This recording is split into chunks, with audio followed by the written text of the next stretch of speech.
피 흘린 발자취를 따라서 세 번째 시간입니다.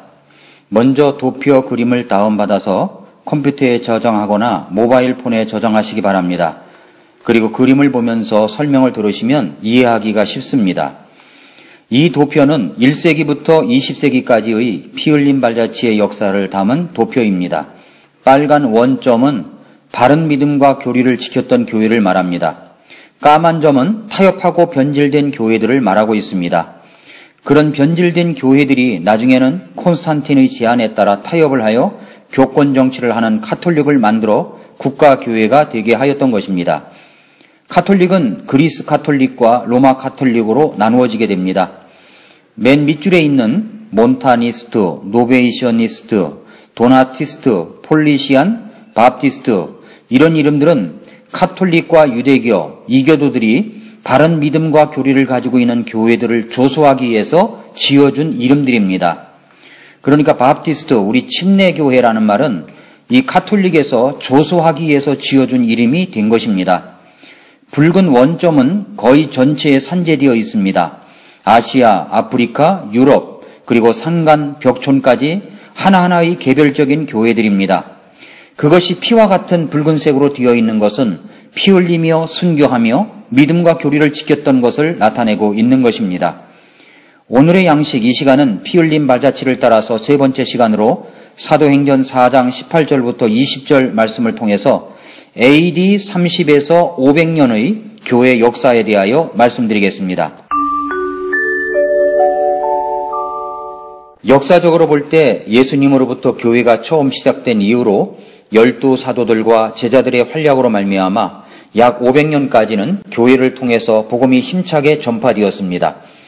초대교회의 모습은 사도행전 5장 41절에 잘 나타나 있습니다. 그들은 자기들이 그분의 이름으로 인해 수치당하는 일에 합당한 자로 여겨진 것을 기뻐하며 공회 앞을 떠나니라.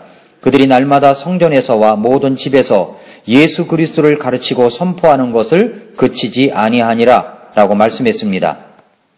초대교회와 그 이후 500년간의 교회의 모습은 아무리 핍박과 박해가 있다고 하더라도 마치 사도행전 4장 18절부터 20절처럼 복음 전파를 멈출 수도 없는 왕성한 활동이 일어난 것입니다. 그들을 불러 그들에게 예수님의 이름으로 결코 말하지도 말고 가르치지도 말라고 명령하니라. 그러나 베드로와 요한이 그들에게 응답하여 이르되 너희 말을 듣는 것이 하나님의 말씀을 듣는 것보다 하나님의 눈앞에서 옳은지 너희가 판단하라. 우리는 우리가 보고 들은 것들을 말할 수밖에 없노라 하니라 라고 말씀했습니다. 그러나 이런 복음이 왕성하게 전파되는 그때는 복음만 열심히 전하는 일만 일어난 것이 아니라 그 배후에는 무서운 피의 발자취를 남기고 있었습니다. 그렇게 복음과 교회를 핍박한 곳은 유대교와 이교도들이었습니다. 침례 요한은 위대한 지도자들 중에 첫 번째로 참수형을 당하여 순교를 한 사람이었습니다. 그리고 예수님께서 십자가에서 죽으셨습니다. 물론 3일 만에 다시 살아나셨습니다. 그 이후로 교회가 세상에 드러난 오순절 성령 강림 이후로 많은 순교의 영웅들이 쓰러져 갔습니다. 스데반은 돌에 맞아 죽었습니다. 마태는 에디오피아에서 살해되었습니다. 마가는 죽기까지 거리에서 질질 끌려다녀야 했습니다. 누가는 목이 매여 죽임을 당하였고 베드로와 시몬은 십자가에 못 박혀 죽었습니다. 안드레는 십자가에 달리었고 야곱은 목베임을 당하였으며 빌립은 십자가에서 맞아 죽었고 바돌로메는 산채로 가죽을 벗기웠으며 도마는 창에 찔려 죽었고 동생 야곱은 회당에서 내던지어 죽기까지 매를 맞았으며 유다는 화살에, 마띠아는 돌에 맞아 죽었고 바울은 목매어 죽임을 당하였습니다. 이러한 일이 100년 이상의 세월 동안 일어난 것입니다. 유대교와 이교주의의 이 가혹한 박해는 2세기 이상이나 계속되었던 것입니다. 그러나 그럼에도 불구하고 복음의 열기는 꺼질 줄 모르고 타올라 힘차게 전파되고 있었습니다. 복음은 로마 제국을 비롯하여 유럽, 아시아, 아프리카, 영국, 웨일즈 및 어느 곳을 막론하고 소위 문명이라는 것이 존재하였던 모든 곳에 침투해가고 있었습니다. 교회는 크게 발전, 성장하여 갔습니다. 제자들의 수요도 계속 증가되어 갔습니다. 이것이 500년까지 일어난 놀라운 일들입니다. 그러나 그 500년의 복음이 전파되는 역사 속에서 또한 반대로 변질된 내용들이 있습니다. 500년까지 변질된 내용들은 다음과 같습니다. 첫 번째로 교회의 운영과 교리가 변질되었습니다. 이것이 바로 카톨릭과 같은 제도의 근원이 된 것입니다. 복음이 퍼져나가고 곳곳에 교회가 세워지면서 처음에 우리에게 가르쳐 주신 것들에 대한 가르침과 교리에서 벗어나는 일들이 생겨나기 시작했습니다. 그것의 첫 번째 변경은 그 운영과 교리의 양면이 다 포함되어 있습니다. 초기에 2세기 동안에 개체 교회들은 급속도로 번성하였고 초대교회, 즉 예루살렘, 안디옥, 에베소, 고린도 등의 교회는 대단히 성장을 했습니다. 예루살렘 교회를 예로 든다면 그 회원은 수천 명, 아마도 2만 5천 내지는 5만 명 또는 그 이상의 회원을 가지고 있었던 것입니다. 사도행전과 목회서신을 깊이 연구한 사람이라면 바울이 그 당시에 잘못되어진 교회들을 바로잡으려고 묻은 애를 쓰는 것을 읽어볼 수가 있을 것입니다. 이렇게 큰 교회에서는 담임 목사를 비롯하여 설교자들이 있었고 목사들이 있었습니다. 그런데 그 감독자, 목사는 성경에서 부여하지 않은 어떤 권한을 갖기 시작했습니다. 그것은 개교회의 독립성을 인정하지 않고 어떤 권한을 주장하고 간섭하기 시작했다는 것입니다. 그들은 여러 감독들, 목사들과 함께 하나님의 기업, 교회 위에 군림하기 시작했습니다. 그래서 요한 3서 9절부터 10절에서는 이렇게 말씀했습니다. 내가 교회에 썼으나 그들 가운데 으뜸이 되기를 좋아하는 디오드레베가 우리를 받아들이지 아니하니 그러므로 내가 가면 그가 행하는 행위들을 기억하리라. 그가 악한 말들로 우리를 헐뜯고도 그것으로 만족하지 아니하며 자신도 형제들을 받아들이지 아니하고 받아들이고자 하는 자들도 금하여 그들을 교회에서 내쫓는도다 라고 했습니다. 여기서부터 카톨릭 제도와 같은 잘못된 것들이 시작된 것입니다. 초대교회의 모습은 민주적인 근본 정책과 운영 제도와는 전혀 다른 변질된 모습들이 자리를 잡아가기 시작한 것입니다. 이러한 것들은 2세기 말부터 조금씩 시작되고 있었는데 아마도 이것이 신약 성서적인 교회 제도에서의 최초의 중대한 이탈이었을 것이라고 보고 있습니다. 둘째로 변질된 것은 침례에 의한 중생설입니다. 성경에는 침례에 관한 중요한 내용들이 기록되어 있습니다. 침례는 오직 믿음으로만 구원받은 자에게만 주어지는 의식입니다. 먼저 구원을 받고 나야 중생을 해야 그 다음에 나는 예수님과 함께 죽었고 다시 살아났다고 하는 의식, 곧 침례를 받는 것입니다. 그런데 구원받은 자의 침례, 중생한 자의 침례가 침례에 의한 중생이라는 것으로 둔갑을 했다는 것입니다. 침례를 받아야 구원받는다, 이런 교리로 둔갑을 한 것입니다. 구원받은 자가 침례를 받는 것인데 침례의 대상이 바뀌어졌습니다. 그것은 구원받은 자가 아니었습니다. 침례는 구원받은 사람만이 받을 수 있습니다. 그것은 침수례의 침례입니다. 머리에 물을 뿌리거나 살짝 붓는 세례가 아닙니다. 가끔 보면 침례교회가 아닌데도 침례를 주는 교회들이 있습니다. 침례가 성경적인 것이기 때문에 그렇게 한다고 생각됩니다.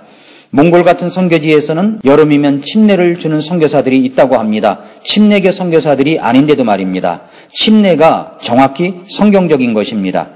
세 번째로 변질된 것이 유아 침례설입니다. 침례라고 하는 것은 침례를 하나의 구원 얻는 방법으로 변하더니 이제는 그 대상이 어릴수록 일찍 받으면 받을수록 좋다는 것으로 변질되었습니다. 그러더니 그 대상이 어린아이, 유아까지 내려가게 된 것입니다. 그러니까 구원받은 자가 받아야 하는 것이 침례인데 이제는 침례를 받아야 구원받는 것이고 또 그 대상도 점점 유아까지 확대된 것입니다.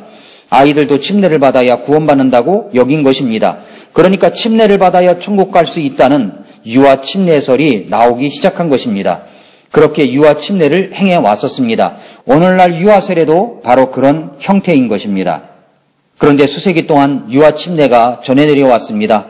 침례를 세례로 변질시킨 사람도 거의 다이지만 카톨릭의 히랍 정교회는 지금까지 침례의 근본 형식을 그대로 유지한 채 오고 있습니다.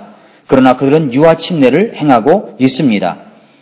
이러한 변질은 하루아침에 이루어진 것이 아닙니다. 왜냐하면 370년까지는 성인들의 침례에 관한 역사적 기록을 찾아볼 수 있으나 유아 침례에 관한 것은 찾아볼 수 없기 때문입니다. 이것은 소수의 교회에서 천천히 변질되어 확대된 것이라고 볼 수 있습니다. 잘못된 것을 받아들이지 않고 강력히 거부한 교회도 있었습니다. AD 251년에는 신실하고 바른 믿음과 교리를 가진 교회들이 변질되었거나 변질되어가는 교회와는 성도의 교제를 끊어버리겠다는 선언도 나오게 되었습니다. 침례에 의한 중생설과 유아 침례, 이 두 가지 타락과 교리의 변질은 수세기를 지나오면서 다른 모든 변질된 교리들보다 더 크게 영향을 미쳐서 결국 이것이 세계사의 어떤 전쟁 중 피 흘려 죽은 사람들보다도 더 큰 피 흘림이 있게 하였습니다. 이 두 가지, 우리는 침례에 의한 중생설이 아니라 구원받은 자가 침례를 받아야 한다는 것과 유아 침례는 인정하지 않는다는 굳은 교리를 지키는 사람들이 그렇지 않은 사람들에 의해서 암흑시대 12 내지 13세기 동안에 기간만 하더라도 5천만 명 이상의 그리스도인들이 피 흘려 죽은 순교자로서 있었던 것입니다. 처음 3세기 동안에 그렇게 변질된 교회들이 생겨나 확장되고 있는 가운데서도 바른 교리와 믿음을 지키고 있는 교회들이 있었습니다. 그것이 바로 도표의 빨간 원점으로 표시되어 있는 교회들입니다. 이들은 모든 교회는 독립된 개교회임을 믿었고 목사는 한 교회의 종일 뿐 다른 교회에 간섭할 수 없는 것이며 그리고 믿는 자만의 침례를 믿었습니다. 사랑하는 성도 여러분, 이 처음 3세기에 순수한 신앙과 교리를 피 흘려가며 지켰던 믿음은 바로 우리 교회가 믿고 있는 교리요 신앙입니다. 그러나 지금도 이렇게 믿지 않고 개교회의 독립성을 믿지 않고 교단을 만들어 간섭과 독립성을 침해하고 있는 교회들이 대다수이며 목사는 한 교회의 종인데도 불구하고 다른 교회에 간섭을 하고 있는 교회도 많고 믿는 자만의 침례를 받는 것인데도 지금도 유아 세례를 하고 있는 교회들이 대다수입니다. 이것은 변질된 교리를 가지고 있는 교회들인 것입니다. 사랑하는 성도 여러분, 이 순수한 복음과 신앙과 교리를 여기까지 지켜오게 하신 하나님께 감사하며 믿음의 선배들이 지켜온 이 신앙을 우리는 바른 믿음으로 계속 이어가야 할 것입니다. 오늘도 바른 믿음과 교리의 신앙으로 신앙의 골격을 튼튼하게 하며 또 생활로서 아름답게 믿음을 가꾸어가는 그런 우리 교회 성도님들이 되시기를 축복합니다.